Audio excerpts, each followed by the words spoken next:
माँ बाप और बहन का त्याग। पारिवारिक कहानी। बेटा थोड़ा खाना खाकर जा, 2 दिन से तूने कुछ खाया नहीं है। यही शब्द थे लाचार माता के अपने बेटे को समझाने के लिए। देख मम्मी, मैंने मेरी 12वीं बोर्ड की परीक्षा के बाद सेकंड हैंड बाइक मांगी थी और पापा ने प्रॉमिस किया था आज मेरे आखिरी पेपर के बाद दीदी को कह देना कि जैसे ही मैं परीक्षा कक्ष से बाहर आऊँगा तब पैसा लेकर बाहर खड़ी रहें।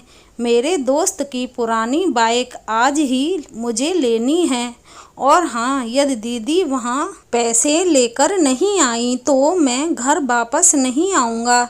एक गरीब घर में बेटे मोहन की जिद और माता की लाचारी आमने सामने टकरा रही थी। बेटा, तेरे पापा तुझे बाइक लेकर देने ही वाले थे, लेकिन पिछले महीने हुए एक्सीडेंट। मम्मी कुछ बोले उसके पहले मोहन बोला, मैं कुछ नहीं जानता, मुझे तो बाइक चाहिए ही चाहिए। ऐसा बोलकर मोहन अपनी मम्मी को गरीबी एवं लाचार की मझधार में छोड़कर घर से बाहर निकल गया। 12वीं बोर्ड की परीक्षा के बाद भागवत सर एक अनोखी परीक्षा का आयोजन करते थे। हालांकि भागवत सर का विषय गणित था, किंतु विद्यार्थियों को जीवन का गणित भी समझाते थे। इस साल परीक्षा का विषय था मेरी पारिवारिक भूमिका। मोहन परीक्षा कक्ष में आकर बैठ गया। उसने मन में गांठ बांध ली थी कि यदि मुझे आज बाइक लेकर नहीं देंगे तो मैं घर नहीं जाऊंगा। भागवत सर के क्लास में सभी को पेपर वितरित कर दिया गया। पेपर में 10 प्रश्न थे। उत्तर देने के लिए 1 घंटे का समय दिया गया था। मोहन ने पहला प्रश्न पढ़ा और जवाब लिखने की शुरुआत की। प्रश्न नंबर 1, आपके घर में आपके पिताजी, माताजी, बहन और भाई आप कितने घंटे काम करते हो? सब विस्तार बताइए। मोहन ने तुरंत से जवाब लिखना शुरू कर दिया। जवाब, पापा सुबह 6 बजे टिफ़िन के साथ अपनी ऑटो रिक्शा लेकर निकल जाते हैं और रात को 9 बजे वापस आते हैं। ऐसे में लगभग 15 घंटे। मम्मी सुबह 4 बजे उठकर पापा को टिफ़िन तैयार कर बाद में घर का सारा काम करती हैं। दोपहर को सिलाई का काम करती हैं और सभी लोगों के सो जाने के बाद वह सोती हैं। लगभग रोज़ 16 घंटे। दीदी सुबह कॉलेज जाती है, शाम को 4 से 8 पार्ट टाइम जॉब करती है और रात्रि को मम्मी को काम में मदद करती है। लगभग 12 से 13 घंटे। मैं सुबह 6 बजे उठता हूँ और दोपहर स्कूल से आकर खाना खाकर सो जाता हूँ। शाम को अपने दोस्तों के साथ टहलता हूँ। रात्रि को 11 बजे तक पढ़ता हूँ, लगभग 10 घंटे। इससे मोहन को मन ही मन लगा कि उनका कामकाज में औसत सबसे कम है। पहले सवाल के जवाब के बाद मोहन ने दूसरा प्रश्न पढ़ा। प्रश्न नंबर 2, आपके घर की मासिक कुल आमदनी कितनी है? जवाब, पापा की आमदनी लगभग 10,000 है। मम्मी एवं दीदी की मिलाकर 5,000 जोड़ते हैं, कुल आमदनी 15,000। प्रश्न नंबर 3, मोबाइल रिचार्ज प्लान आपकी मनपसंद टीवी पर आ रही 3 सीरियल के नाम, शहर के एक सिनेमा हॉल का पता और अभी वहां चल रही मूवी का नाम बताइए। सभी प्रश्नों के जवाब आसान होने से फटाफट 2 मिनट में लिख दिए। प्रश्न नंबर 4, 1 किलो आलू और भिंडी के अभी हाल की कीमत क्या है? 1 किलो गेहूं, चावल और तेल की कीमत बताइए और जहां पर घर का गेहूं पिसाने जाते हो उस आटा चक्की का पता दीजिए। मोहन को इस सवाल का जवाब नहीं आया। उसे समझ में आया कि हमारी दैनिक आवश्यक ज़रूरतों की चीज़ों के बारे में तो उसे लेस मात्र भी ज्ञान नहीं है। मम्मी जब भी कोई काम बताती थी तो मना कर देता था। आज उसे ज्ञान हुआ कि अनावश्यक चीज़ें, मोबाइल रिचार्ज, मूवी का ज्ञान इतना उपयोगी नहीं है। अपने घर के काम की जवाबदेही लेने से या तो हाथ बटोर कर साथ देने से हम कतराते रहे हैं। प्रश्न नंबर 4, आप अपने घर में भोजन को लेकर कभी तकरार या गुस्सा करते हो? जवाब: हाँ, मुझे आलू के सिवाय कोई भी सब्जी पसंद नहीं है। यदि मम्मी और कोई सब्जी बनाए तो मेरे घर में झगड़ा होता है।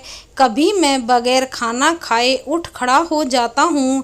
इतना लिखते ही मोहन को याद आया कि आलू की सब्जी से मम्मी को गैस की तकलीफ होती है, पेट में दर्द होता है। अपनी सब्जी में एक बड़ी चम्मच वो अजवाइन डालकर खाती हैं। एक दिन मैंने गलती से मम्मी की सब्जी खा ली और फिर मैंने थूक दिया था और फिर पूछा कि मम्मी, तुम ऐसा क्यों खाती हो?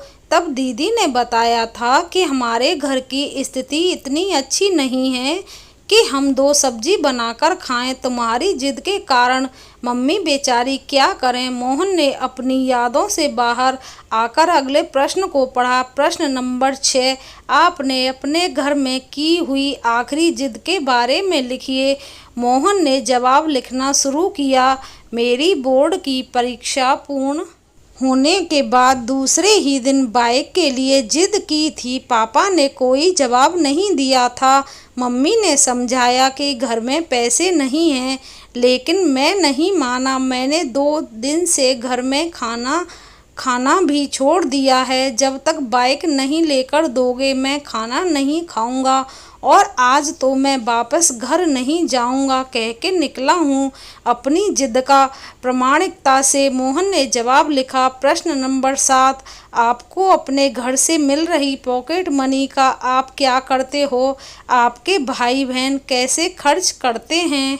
जवाब: हर महीने पापा मुझे 100 रुपये देते हैं। उसमें से मैं मनपसंद परफ्यूम, गॉगल्स लेता हूँ या अपने दोस्तों की छोटी मोटी पार्टियों में खर्च करता हूँ। मेरी दीदी को भी पापा 100 रुपये देते हैं।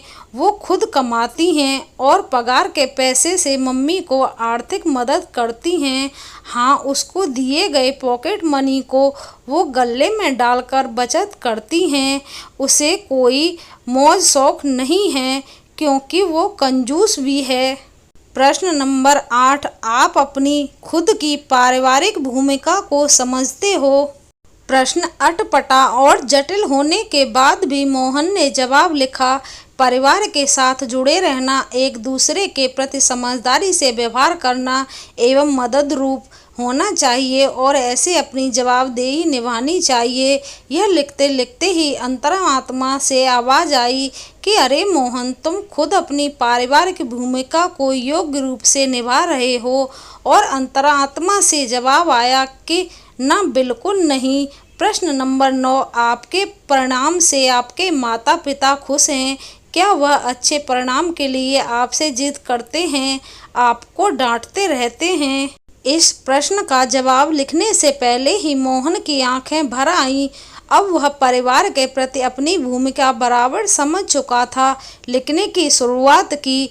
वैसे तो मैं कभी भी मेरे माता पिता को आज तक संतोषजनक परिणाम नहीं दे पाया हूँ, लेकिन इसके लिए उन्होंने कभी भी जिद नहीं की है। मैंने बहुत बार अच्छे रिजल्ट के प्रॉमिस तोड़े हैं, फिर भी हल्की सी डांट के बाद वही प्रेम और वात्सल्य बना रहता था।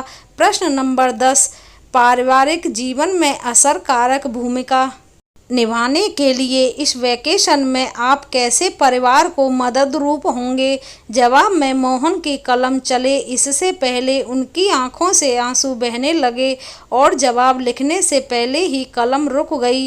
बेंच के नीचे मुंह रखकर रोने लगा। फिर से कलम उठाई, तब भी वो कुछ न लिख पाया। अनंतर 10वां प्रश्न छोड़कर पेपर सबमिट कर दिया। स्कूल के दरवाजे पर दीदी को देखकर उसकी ओर दौड़ पड़ा। भैया, ये ले 8,000 रुपये। मम्मी ने कहा है कि बाइक लेकर ही घर आना।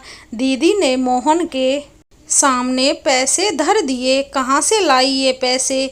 मोहन ने पूछा। दीदी ने बताया, मैंने मेरी ऑफिस से 1 महीने की सैलरी एडवांस मांग ली। मम्मी भी जहाँ काम करती हैं वहीं से उधार ले लिया और मेरी पॉकेट मनी की बचत से निकाल लिए। ऐसा करके तुम्हारी बाइक के पैसे की व्यवस्था हो गई। मोहन की दृष्टि पैसे पर स्थिर हो गई। दीदी फिर बोली, भाई तुम मम्मी को बोलकर निकले थे कि पैसे नहीं दोगी तो मैं घर पर नहीं आऊँगा। अब तुम्हें समझना चाहिए कि तुम्हारी भी घर के प्रति जिम्मेदारी है। मुझे भी बहुत से शौक हैं, लेकिन अपने शौक से अपने परिवार को मैं सबसे ज़्यादा महत्व देती हूँ। तुम हमारे परिवार के सबसे लाडले हो। पापा को पैर की तकलीफ है, फिर भी तेरी बाइक के लिए पैसे कमाने और तुम्हें दिए प्रॉमिस को पूरा करने अपने फ्रैक्चर वाले पैर होने के बावजूद काम करने जा रहे हैं। तेरी बाइक के लिए यदि तुम समझ सको तो अच्छा है। कल रात को अपने प्रॉमिस को पूरा नहीं कर सकने के कारण बहुत दुखी थे और इसके पीछे उनकी मजबूरी है। बाकी तुमने तो अनेकों बार अपने प्रॉमिस तोड़े ही है ना। मेरे हाथ में पैसे थमाकर दीदी घर की ओर चल निकली। उसी समय उनका दोस्त वहां अपनी बाइक लेकर आ गया।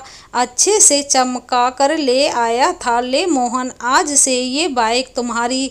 सब 12,000 में मांग रहे हैं, मगर ये तुम्हारे लिए 8,000। मोहन बाइक की ओर टकर टकर देख रहा था और थोड़ी देर के बाद बोला, दोस्त तुम अपनी बाइक उस 12,000 वाले को ही दे देना। मेरे पास पैसे की व्यवस्था नहीं हो पाई है और होने की फिलहाल संभावना भी नहीं है। और वो सीधा भागवत सर की केबिन में जा पहुंचा। अरे मोहन, कैसा लिखा है पेपर में? भागवत सर ने मोहन की ओर देखकर पूछा। सर, यह कोई पेपर नहीं था, ये तो मेरे जीवन के लिए दिशा निर्देश था। मैंने एक प्रश्न का जवाब छोड़ दिया है, किंतु ये जवाब लिखकर नहीं, अपने जीवन की जवाबदेही निभाकर दूंगा। और भागवत सर को चरण स्पर्श कर अपने घर की ओर निकल पड़ा। घर पहुंचते ही मम्मी पापा दीदी सब उसकी राह देखकर खड़े थे। बेटा, बाइक कहाँ है? मम्मी ने पूछा। मोहन ने दीदी के हाथों में पैसे थमा दिए और कहा, सॉरी, मुझे बाइक नहीं चाहिए। और पापा, मुझे ऑटो की चाबी दो। आज से मैं पूरे वैकेशन तक ऑटो चलाऊंगा और आप थोड़े दिन आराम करेंगे। और मम्मी, आज से मेरी पहली कमाई शुरू होगी, इसलिए तुम अपनी पसंद की मेथी की भाजी और बैंगन ले आना। रात को हम सब साथ मिलके खाना खाएंगे।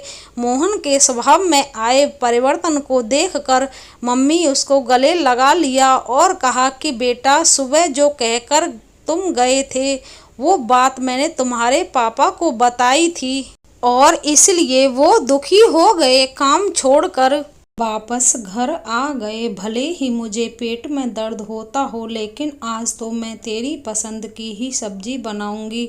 मोहन ने कहा, नहीं मम्मी, अब मैं समझ गया हूँ कि मेरे घर में परिवार में मेरी भूमिका क्या है। मैं रात को बैंगन मेथी की सब्जी ही खाऊंगा। परीक्षा में मैंने आखिरी जवाब नहीं लिखा है, वह प्रैक्टिकल करके ही दिखाना है। और हाँ मम्मी, हम गेहूं को पिसाने कहाँ जाते हैं? उस आटा चक्की का नाम और पता भी मुझे दे दो। और उसी समय भागवत सर ने घर में प्रवेश किया और बोले, वाह मोहन, जो जवाब तुमने लिख कर नहीं दिए वे प्रैक्टिकल जीवन जीकर दोगे सर आप। और यहाँ मोहन भागवत सर को देखकर आश्चर्यचकित हो गया। मुझे मिलकर तुम चले गए, उसके बाद मैंने तुम्हारा पेपर पढ़ा, इसलिए तुम्हारे घर की ओर निकल पड़ा। मैं बहुत देर से तुम्हारे अंदर आए परिवर्तन को सुन रहा था। मेरी अनोखी परीक्षा सफल रही और इस परीक्षा में तुमने पहला नंबर पाया है। ऐसा बोलकर भागवत सर ने मोहन के सर पर हाथ रखा। मोहन ने तुरंत ही भागवत सर के पैर छुए और ऑटो रिक्शा चलाने के लिए निकल पड़ा। दोस्तों, यह वीडियो आपको पसंद आए तो प्लीज़ लाइक, शेयर, कमेंट करना। धन्यवाद।